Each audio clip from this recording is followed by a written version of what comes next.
Hello and welcome to Chapter 2, Part 1 of Crisis Intervention.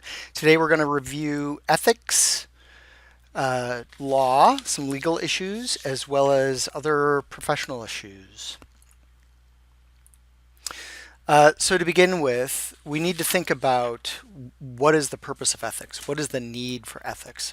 And quite simply, the populations that we tend to work with are vulnerable. They do not have advocates. They do not always know how to navigate systems. And as a result, they can be manipulated. They can be taken advantage of. So to begin with, it's to protect the client, but ethics also protects us professionally. Many of the issues that you will run into over the course of your career will have some sort of ethical underpinning or question. That's annoying. Okay, sorry about that. So, what are ethics? They are customs, they are mores, they are not laws per se. It's more like guidance about what your behavior should be in certain situations. They are general for the most part, and they are standards set forth by professionals.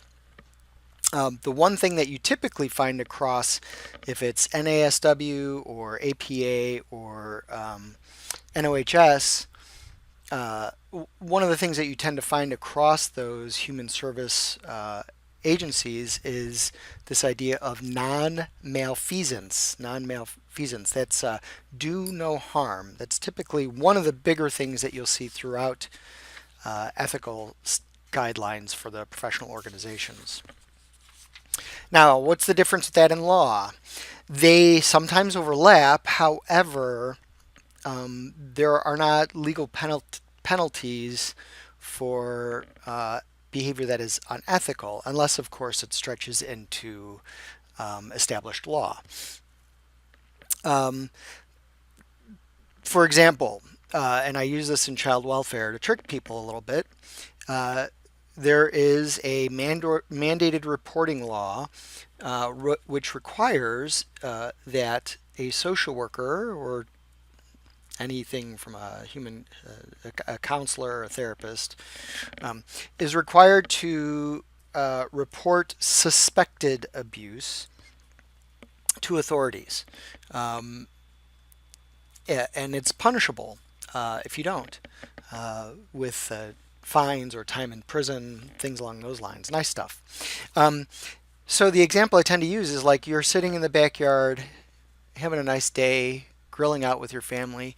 You look over, and your neighbors next door, one of them is beating the living daylights out of their kid. All right. Are you required by mandated reporting laws to report that? No, you're not. You are not in a professional capacity with your neighbor or your neighbor's kid. Hopefully, you're not. And therefore, that does not come into play. However, ethically, I would really hope that you would find it abhorrent and need to do something about it and therefore make a call. You see where there's a discrepancy there, right? There's a difference. Entered into a professional relationship, you're ethically bound. If you're not in a professional relationship, you're not necessarily ethically bound, or a non-professional relationship, you're not legally bound, but you may be ethically bound depending on what your ethics are. Some of the controversies that fall in line in this ethics and legal discussion has to do with forcing treatment upon others. For example, requiring that people get treatment when one of our ethical guidelines is for the client to make some autonomous decisions themselves, the client's right to self-determination. Other controversies have to do with mental health laws that may have racial bias underpinning them.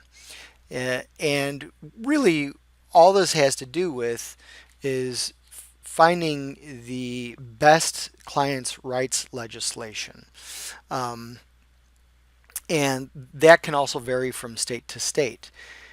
The bigger thing, and I talked about this in the last chapter in terms of controversies, that bridges a little bit of ethical as well as legal stuff, I suppose, is this use of paraprofessionals. Can crisis intervention be conducted by paraprofessionals, like interns or trainees or volunteers? And that is an ongoing debate. We have done it. We are doing it. We will probably continue to do it. But it is the debate about who should be delivering services and what sort of training they have. Other issues, ethical issues, have to do with your degree of self awareness, how aware you are of what you do, those things inside of you that may cause you to make decisions that may not be in the best interest of your client, but are more about yourself. Dual relationships, not engaging in dual relationships with others, confidentiality, competence, client rights. We'll talk a little bit about virtual therapy as well as a little bit about multicultural competence. So, self awareness, to begin with, the thing that I usually talk to students about is making sure that you clean your house before you try to clean someone else's. And really, what that has to do with the biggest thing this has to do with is doing some self analysis. And what I mean by that is, I'm not talking about some big Freudian thing, but try to understand why you make the decisions that you make. Take a moment, and sometimes it's hard to do it in the moment. Maybe you have to do it afterwards or as you're thinking about what decisions you're going to make. Start thinking about why you're coming up with those decisions. How much of that has to do with what's in the client's best interest versus what you think is correct, and if that has something to do with maybe your past experiences. Um, Self awareness also keeps us from taking advantage of clients. If we are able to understand what our motivations are, we can try to separate those out from what our client needs are. And as a result, it protects the client as well as the counselor. Uh, Dual relationships can be sexual, social, financial, related to employment, and that's where basically you're providing services to someone that you're very closely connected to. You're providing counseling services, etc., to someone that you're in an intimate relationship with, that you are employed by, or there is some that you have financial transaction with that are outside of the scope of what would normally be considered a therapeutic relationship. Another example has to do with confidentiality. It's really the bedrock of the work that we do in any sort of counseling work. It is, of course, the hallmark of trust and communication. In order for you to communicate with other professionals, there must be some sort of waiver by the client. There are circumstances in which you do not need a waiver to break confidentiality. Here are some examples. In terms of what you could do to breach confidentiality, danger to self. You have the green light to maintain the safety of one's own self. So if you're working with a client and they're talking about not just suicidal ideation, but a plan, and the ability to carry out this plan imminently, then you will be breaking confidentiality, I hope, in order to secure the safety of this client. The other thing to think about is what we call the Tarasoff case, danger to others, duty to warn. And that is where a client makes a threat about another person, something that you could consider either a legitimate threat or a threat nonetheless. You are required not just to notify authorities, but you're required to notify the person who the threat is against. Now, you don't have to go into great detail, but you have to be specific and let them know what it is. I wouldn't go on and have a hour-long conversation with that person, but just be short and to the point. Of course, with child abuse, elder abuse, and persons with disabilities, you are required to report those, and there could be some penalty of law should you not.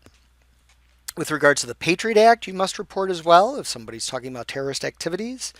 And if a client is suing you or a counselor in your practice, you may be able to break confidentiality through what you're going to have to testify about or any affidavits. Another ethical issue to consider is competence. How developed a professional is, how well they can do their job, how well they are prepared to do their job. And this can be based on a number of things in order to develop and maintain your competence. Using evidence-based practice, a lot of that has to do with going through the research, being aware of the research that's out there, specifically around the populations that you work with. Ongoing supervision and training, of course, continuing education, which a lot of times if you have a license, there is a requirement every 2 years, certainly for social workers and counselors and psychologists there are. You have to know where you're making referrals to, where you're getting them from, what they can do in terms of providing support for your client when you're making those referrals, if it's appropriate. I do recommend getting your own therapy if you have not done it. I think it's important, even if you don't have to have some hugely traumatic background to go into therapy. I think it's important if you're going to be providing these services to know what it's like to be on the other side of the desk. And aside from that, clearing up any sort of neuroses, any other things that may be going on in your life is not only going to benefit you, but will benefit you professionally and your clients as well. Also, knowing your limits. What are you good at? At what point do you need to refer clients on to people who have special expertise in certain areas? Other issues could be clients' rights, their right to consent.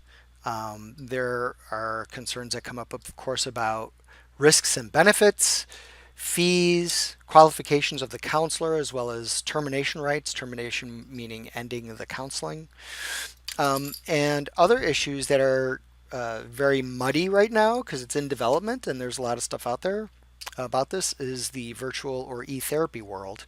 And I see both positives and negatives about it, of course. And for perhaps those who really need or are unable to leave a specific area or do not have the time to but are in need of help, it makes a lot of sense. On the other hand, it really is hard to do some of the work you need to do through a virtual or e-therapy world.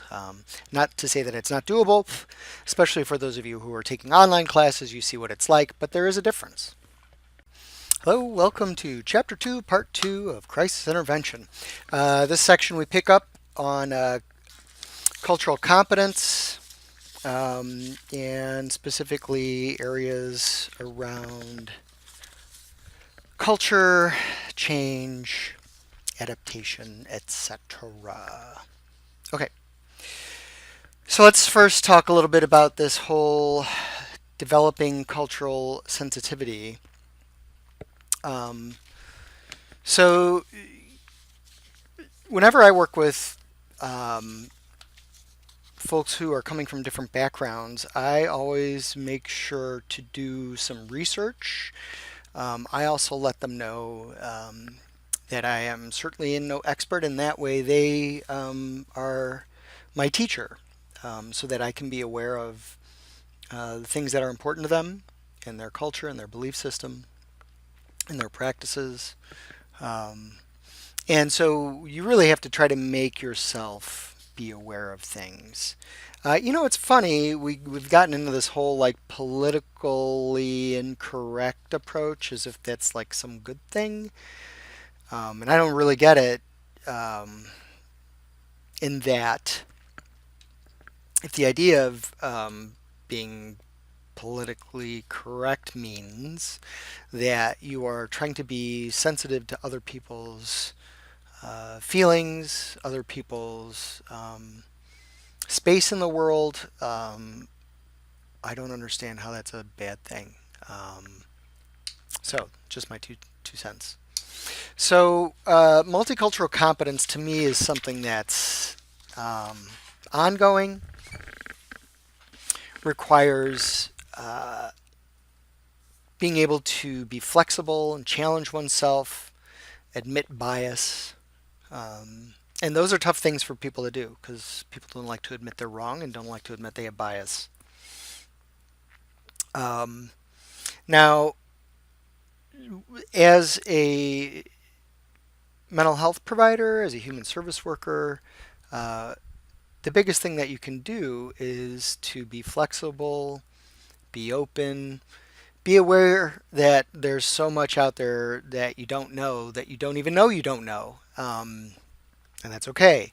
And that's part of what this whole adventure is about, right? Is finding out things. And so it's important to understand backgrounds, not just get the name of the religion that someone practices, but how deeply invested they are, how it shapes their values, how they vision things. In part because that's really going to have a lot to do with when you're addressing perception in crisis and when you're addressing supports after crisis, those things are going to come into play as well. Um, Sometimes people feel like if you're taking those considerations under advisement, where someone comes from and how they practice, that you may be taking away from what could be clinically effective. But I've always felt like if you're open with people, you can modify the way that you do things and make it palatable to them, even if there are cultural beliefs that might impinge upon the practice. So being aware of how people practice, what they do, when they do it is important as well. Understanding the language, coming up with sort of a shared language. And I don't mean like you have to speak someone else's language.